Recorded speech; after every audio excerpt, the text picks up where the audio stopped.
ನಮಸ್ಕಾರ, ನಾನು ನಿಮ್ಮ ಜೀವನ್ ಪಾಟೀಲ್. ಈ ಕೂಡಲೇ ನಮ್ಮ ಚಾನಲ್ನ ಯಾರು ಸಬ್ಸ್ಕ್ರೈಬ್ ಮಾಡಿಲ್ಲ, ಸಬ್ಸ್ಕ್ರೈಬ್ ಮಾಡಿ. ಇವತ್ತಿನ ವಿಡಿಯೋ ಏನಂದ್ರೆ, ನಿಮ್ಮದೊಂದು ಇನ್ಸ್ಟಾಗ್ರಾಮ್ ಐ ಡಿ ಇರ್ತೈತಿ, ಆದರೆ ಅದ್ರ ಪಾಸ್ವರ್ಡ್ ನೆನಪಿರಂಗಿಲ್ಲ. ಆ ಪಾಸ್ವರ್ಡ್ ಹೆಂಗೆ ತಗೊಳ್ಳೋದು ಅಂತ ಹೇಳಿ ಕೊಡ್ತೀನಿ ಬರ್ರಿ. ನಿಮ್ಮ ಮೊಬೈಲಲ್ಲಿ ಇರುವಂಥ ಕ್ರೋಮ್ ಬ್ರೌಸರನ್ನು ಓಪನ್ ಮಾಡಿದ ತಕ್ಷಣ ಈ ಥರ ಬರುತ್ತೆ.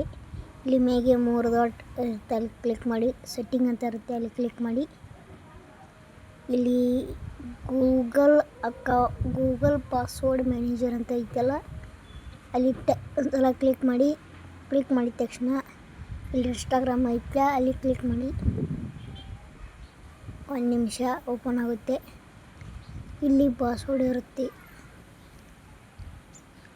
ನೋಡಿ. ಇಲ್ಲಿ ನಿಮ್ಮ ಎಷ್ಟು ಐ ಡಿಗಳು ಇರುತ್ತಲ್ಲ ಅಷ್ಟು ಪಾಸ್ವರ್ಡ್ ಇರುತ್ತೆ. ಮತ್ತು ಹಲವಾರು ಥರದ ಆ್ಯಪ್ಗಳಿಗೆ ಪಾಸ್ವರ್ಡ್ ಇರುತ್ತಲ್ಲ, ಅದಕ್ಕೂ ಕೂಡ ಇಲ್ಲಿ ಪಾಸ್ವರ್ಡ್ ನೀವು ಚೆಕ್ ಮಾಡ್ಕೋಬೋದು. ಗೂಗಲ್, ಫೇಸ್ಬುಕ್, ಸ್ನ್ಯಾಪ್ ಚಾಟ್ ಎಲ್ಲಕ್ಕೂ ಇರುತ್ತೆ ಪಾಸ್ವರ್ಡು, ಚೆಕ್ ಮಾಡ್ಕೋಬೋದು. ಇವತ್ತಿನ ವಿಡಿಯೋ ಇದಾಗಿತ್ತು, ಮತ್ತು ನಾಳೆ ಸಿಗ್ತೀನಿ. ಎಲ್ಲರಿಗೂ ಧನ್ಯವಾದಗಳು.